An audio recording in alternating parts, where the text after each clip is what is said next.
right, Dan. Another game night. You know what that means. Time for boards and bottles. There we go. Bottles and boards, it is. Oh, jeez. All right, so another Wednesday means another what? Another Wednesday means another game and whiskey pairing.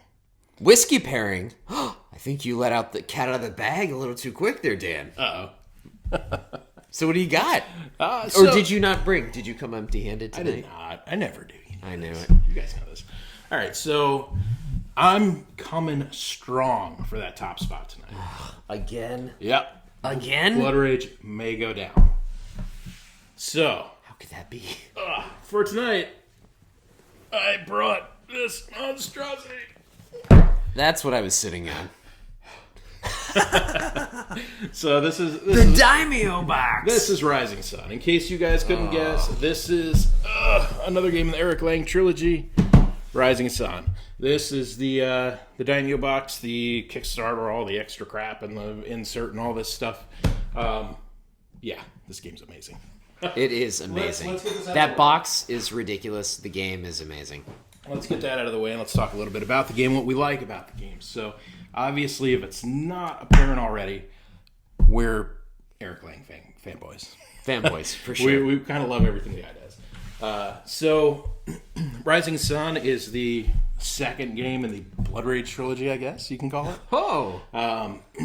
There's definitely a lot of roots to Blood Rage.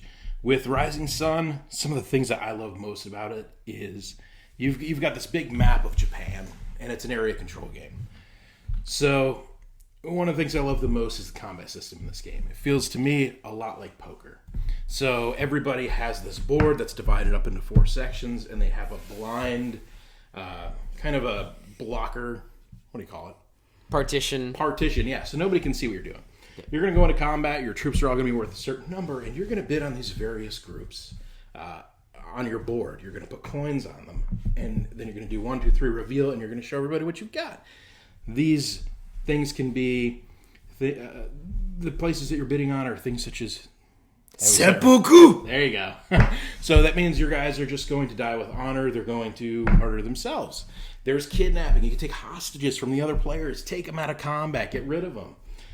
You can bid on the poets, where you can however many people die, you're going to write about them. They're going to go down in history as some of the greatest warriors of Japan. Super thematic. And there's So also thematic. Ronin that you can hire to come in and add to your strength. So you never know what your opponent's going to bid on. And sometimes they don't even want to win the combat. They're just in it to get victory points. They want to die. The Loki strategy.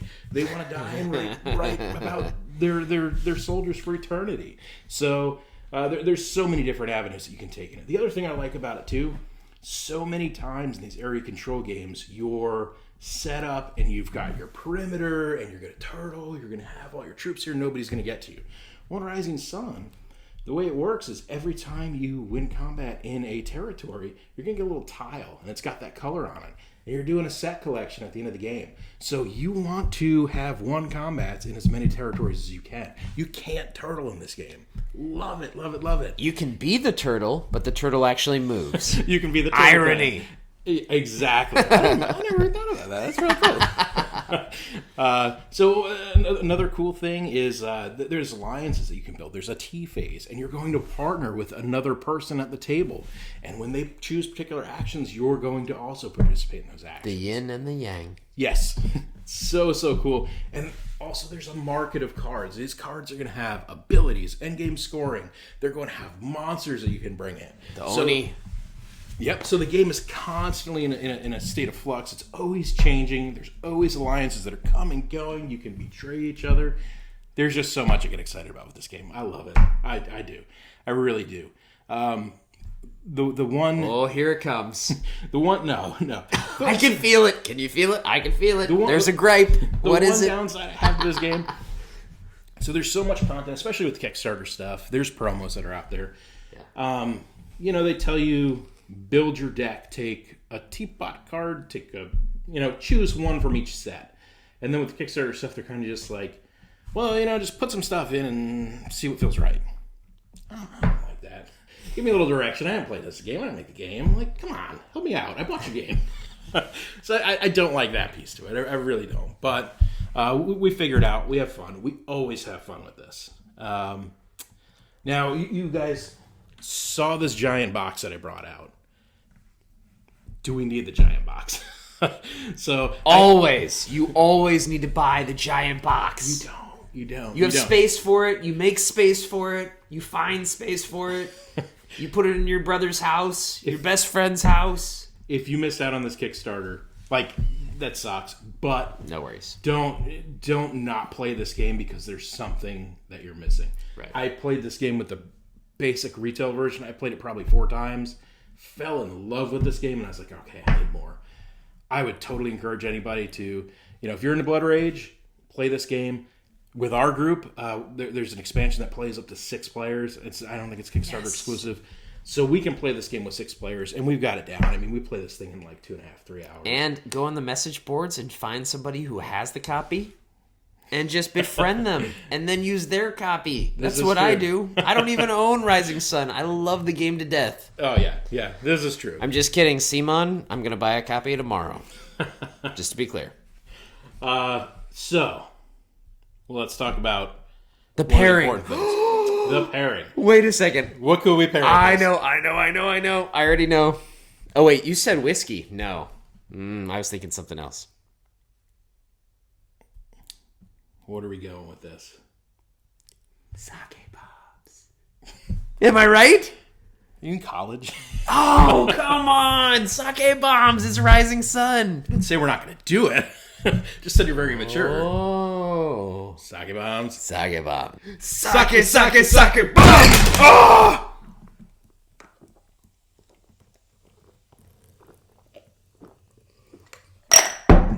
No, that would be ridiculous. We're not children. Yeah, we can't do that. No. So what did you have in mind? You mentioned whiskey already. I did. I kind of let the cat out of the bag. So, if you guys didn't know, Japan is big time into their whiskey. So what I have for us today is a Kaio. This is a single barrel. This is made with Japanese Mizunara oak. So Mizunara? Mizunara. Ooh. Yeah, my pronunciation is horrible.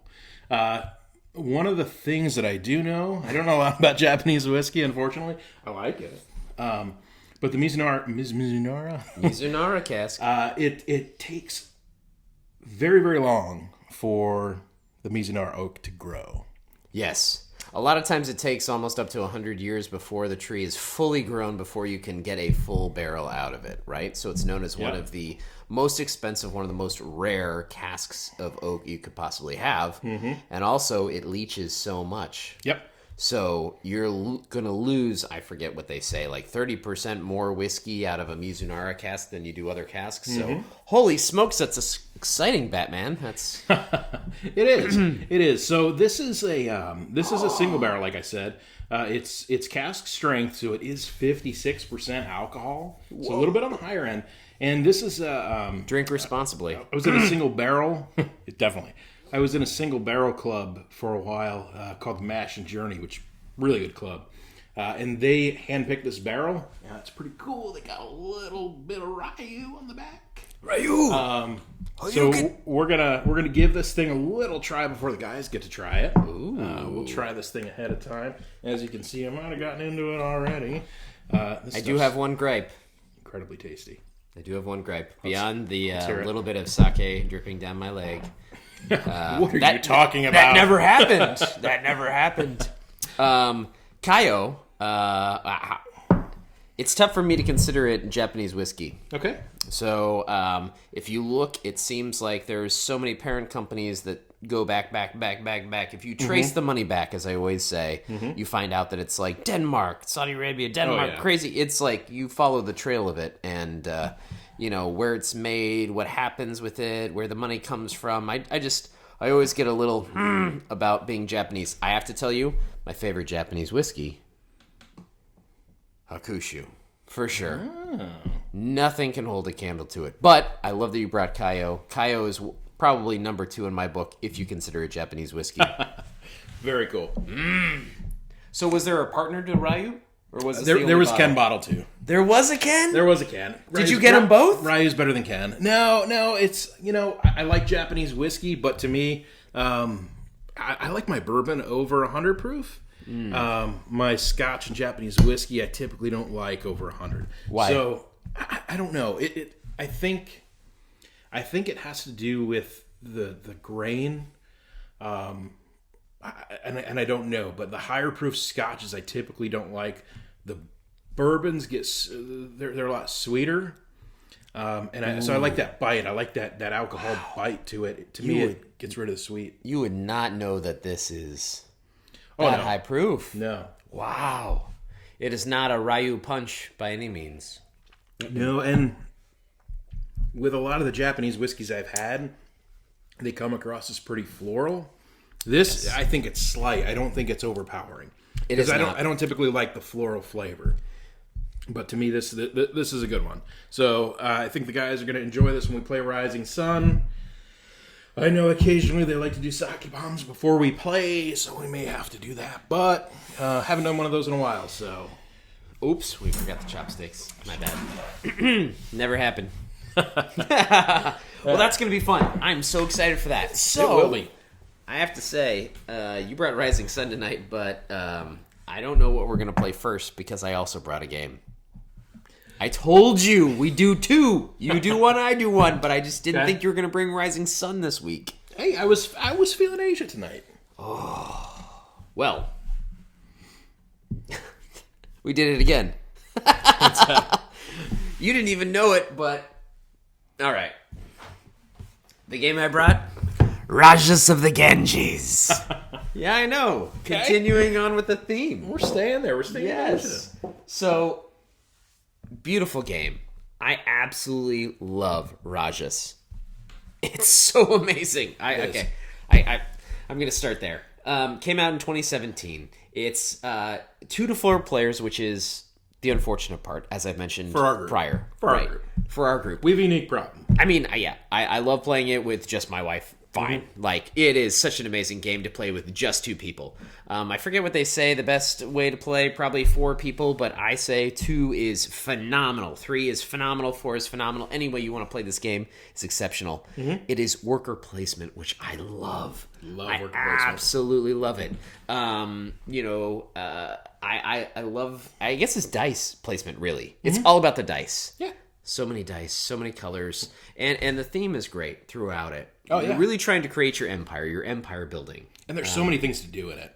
I mean, looking at the board, the first time you're like, this is a jumbled mess. Yes. Like, I am not going to figure this out. And you know what? It's easy. It makes sense. Well, I knew you would love this game, right? Because you were the master. I'm telling you, he is the absolute master. Play him one time and you will see. He's the master of compounding turns, and this is what this game has in spades. Well, it's true that the game does have this in spades. So you can do this. You can do one action and turn it into 3, 4, 5 other actions. Yep. If you place your turns correctly, and that's what I love about this. You take your time, you think out the game, you see where you're headed, and everything unfolds for you. And you can kind of stack your turns that way. And this guy knows better than anybody. You can just all of a sudden, bing, bing, bing, bing, bing, jump across that finish line. Oh, yeah. You're playing multiple turns. You're planning multiple turns in advance. And you're like, yeah, I do this, this, and this. And it's just going to all unfold. I love the end game scoring, which is kind of like that Arc Nova. It's that concept where, the moment, your 2 scoring tracks meet, that sets the end game condition for everybody. I also really like, the fact it's thematic, but the karma. The fact that you gain karma and that can help to build more fortune for you and help your resource generation and your, I guess, tableau building and all of that. I love that piece of it. I love that so much. And I always want to have the best karma I possibly can. Put good things out, get good things back in. Karma's overrated. No. Put good things out, get good whiskey back in. That's how it all goes. So he said whiskey. I love this game. So it's hard to find what to pair with this. It is. I mean, here stateside, you're like, what am I going to find? But truly, it was easy for me. It was so easy. You ready? Beer?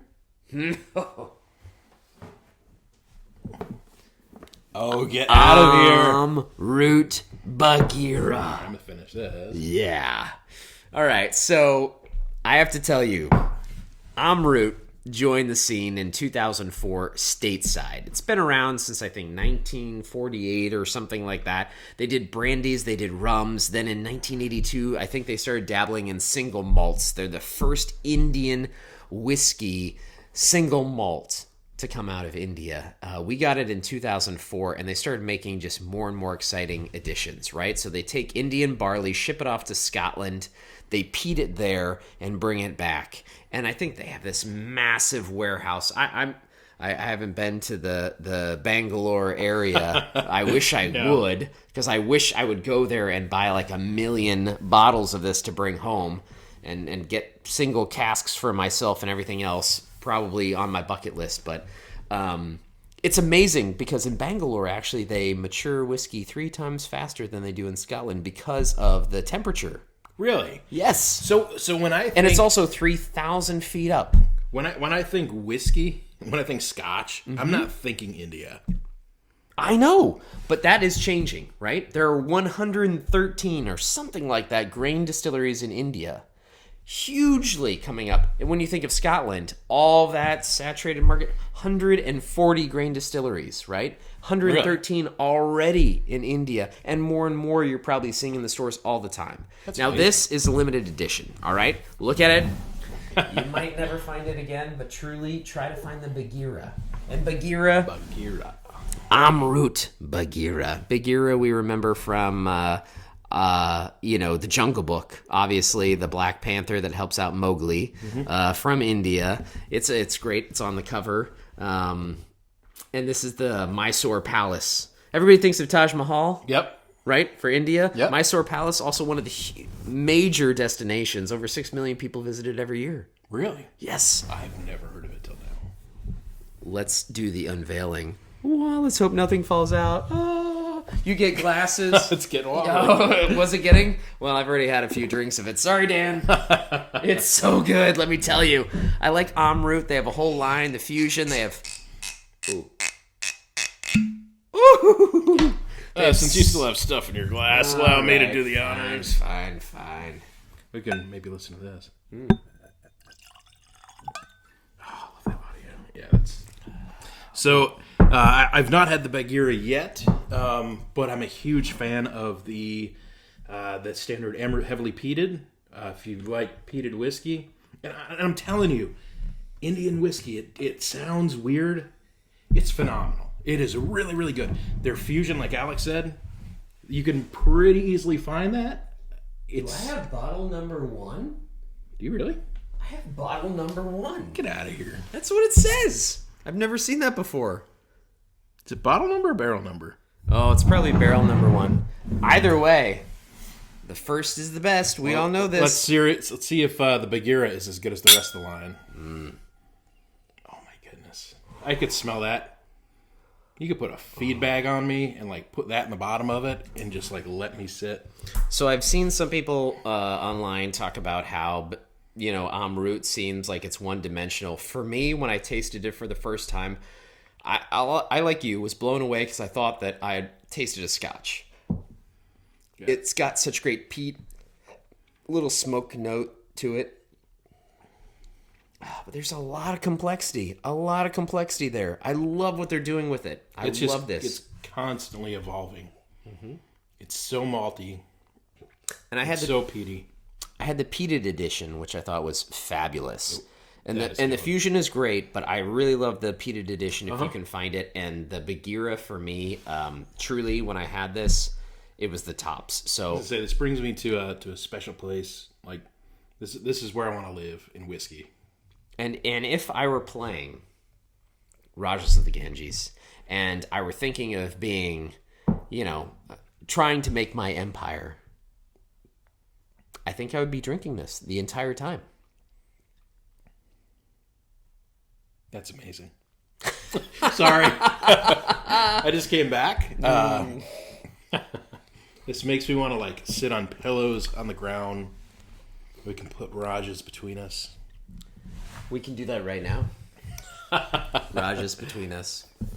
Man, that is good. If you guys are into this style of game, Raj is probably one of the best. Other dice placement games that I really like, Kingsburg.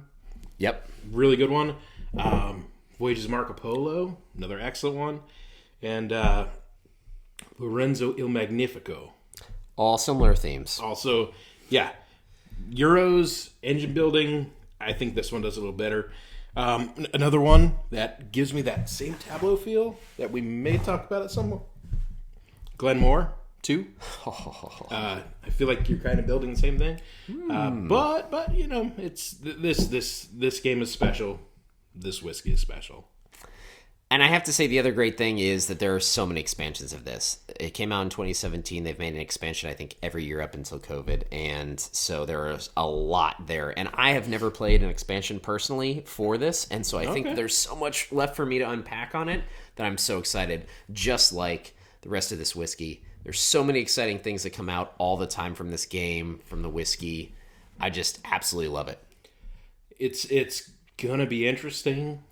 With Rising Sun and the Amroot tonight. We'll kind of measure. We'll see which one goes down a little more. I'm probably going to drink more of that Amroot tonight, but... All right, well, let's talk about it right now. About where do you think that these pairings are going to sit in our final rankings? Oh, man. I know. All right. So does either one of these beat Blood Rage?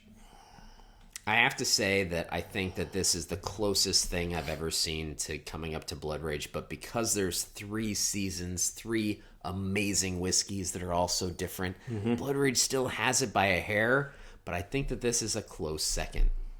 You know what you could do even? You could do 3 seasons of Japanese whiskey with Rising Sun. You could, but you didn't. I didn't. I don't know 3 Japanese whiskeys that I like that much, honestly. None of them would touch Highland Park.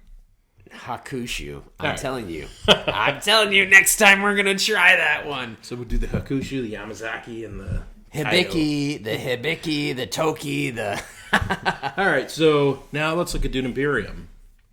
Do either one of these surpass Dune Imperium and the Kweisat Sazerac? I have to say, I would totally give this the bump. Limited edition, special bottling, and then you've got Rajas, which is just such a gameplay. I mean, and you know how much I love Dune. I know. I don't know, though. What is your thought? I can see it. I think the whiskey gets it there. Maybe if there were some gummy worms in your Sazerac, you know, maybe I fell short. Some water on the side. A little water chaser. Okay, so Rajas and the Amrut Bagheera be number 2. Where do we put Rising Sun? Rising Sun is up there. I mean, you know, that sake... I mean, the Ryu was exceptional, so I think that it has to get up there very close. It is. I think it's a coin flip, honestly, between Dune and Sazerac and Rising Sun and Kaio. I could go either way. I know. Well... Got to make a choice or let the message boards decide for us.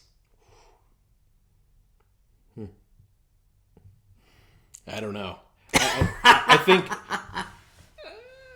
think game-wise, I think I give the nod to Dune Imperium. Whiskey-wise, I think I give the nod to Kaio.